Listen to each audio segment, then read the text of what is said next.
तो दास जब भी प्रथम मंत्र का जाप करने के लिए बैठता है तो मानसिक तौर पे दास जाप करता है और मानसिक तौर पर आंखें खोलने की जरूरत नहीं पड़ती है। अगर आप बोल के जाप कर रहे हो, सामने आपके कार्ड रखा हुआ तो आपको देखने की जरूरत पड़ेगी। तो मानसिक जाप में ज्यादातर आंखें आपको बंद ही रखनी पड़ती हैं। आंखें बंद रखने से दूसरा फायदा, हमारा ध्यान इधर उधर नहीं भटकेगा, हमारा ध्यान पूरा का पूरा उन मंत्रों के ऊपर रहेगा। तो दास अपनी आंखें बंद करके आराम से सहज तरीके से, कोई स्पेशल आडंबर नहीं, कोई पाखंड नहीं, आप जैसे भी बैठ सकते हो, पैर फैला के, पैर समेट के, जैसे भी, बिल्कुल सुविधाजनक होना चाहिए। पैर अगर आपके दर्द करने लग जाएं, पैरों को फैला लो, कोई दिक्कत नहीं है। तो दास जब सुमरण करता है तो जब ये प्रथम मंत्र दास बोलता है, सत सुकृत अविगत कबीर, अपने मन ही मन में, क्योंकि ये परमात्मा का सार नाम है, सार शब्द है, वास्तविक नाम है, ये सतगुरु की पूजा है ये। तो उस समय दास अपने मन में एक कल्पना करता है कि सामने सिंहासन है, सिंहासन, मैं सामने बैठ के मंत्र कर रहा हूं आराम से, सहज समाधि लगा के। तो सामने सिंहासन है गुरुदेव भगवान का, सिंहासन, चेयर बहुत अच्छी, अपने मन में आप कैसे भी बना लो। तो बढ़िया सा सिंहासन है गुरुदेव भगवान का, उस पे सतगुरु रामपाल जी परमात्मा विराजमान है। उस सिंहासन पे गुरुदेव भगवान अपना मतलब आशीर्वाद की मुद्रा में, जैसा भी गुरुदेव अपना हाथ वगैरह यूं करते हैं ना, इस प्रकार से गुरुदेव आशीर्वाद की मुद्रा में उस सिंहासन पर बैठे हुए सामने। और गुरुदेव के जो चरण कमल हैं वो जैसे सिंहासन के नीचे जैसे आम आदमी बैठता है उसी प्रकार से बैठे गुरुदेव, अपने दोनों चरणों को नीचे करके। और गुरुदेव के दोनों जो चरण कमल हैं वो एक बढ़िया, भाई किसी जो है कपड़े के ऊपर या कोई तकिए के ऊपर रखे हुए हैं, क्योंकि हम जमीन पे परमात्मा के चरणों को हम ऐसे नहीं रख सकते। तो नीचे कोई तकिया है बिल्कुल साफ, या कोई गद्दा वगैरह है कोई फोम का अच्छा, उसके ऊपर परमात्मा के दोनों चरण कमल रखे हुए हैं और गुरुदेव भगवान बैठे हुए हैं आशीर्वाद देने की मुद्रा में। और दास सामने बैठ के, उनके चरणों में सामने बैठ के दास प्रथम मंत्र का जाप कर रहा है।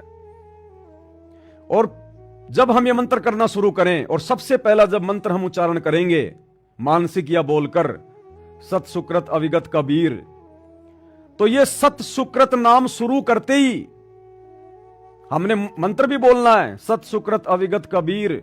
लेकिन जैसे हमने सत सुकृत बोलना शुरू किया उसी समय हमने मन में यह कल्पना करनी है कि मैं झुककर, यानी मेरे घुटने जमीन पर हैं, दोनों हाथ मेरे आगे हैं और मैं अपना माथा अपने गुरुदेव के चरणों पे रख रहा हूं यूं। कैसे? सत सुकृत अविगत कबीर। यह मंत्र बोलते समय मैं झुककर जमीन पर घुटने टेक कर और अपना जो ये माथा है, अपना जो ये मस्तिष्क है, ये मैं अपने गुरुदेव भगवान के चरणों में रख रहा हूं। सामने मुझे मेरे गुरुदेव दिखाई दे रहे हैं, सामने बैठे हुए सिंहासन पर। और ये प्रथम मंत्र बोलते समय सत सुकृत अविगत कबीर, ये मंत्र बोलते समय मैं झुककर अपना माथा अपने गुरुदेव के चरणों में टेक रहा हूं मैं। और जैसे ये मंत्र पूरा हुआ, सत सुकृत अविगत कबीर, उसके बाद मैं मेरे सिर को वापस ले आऊंगा नॉर्मल मुद्रा में और फिर मैं सारे मंत्र बोलूंगा आगे के, जैसे भी जाप कर रहा हूं फिर आगे के।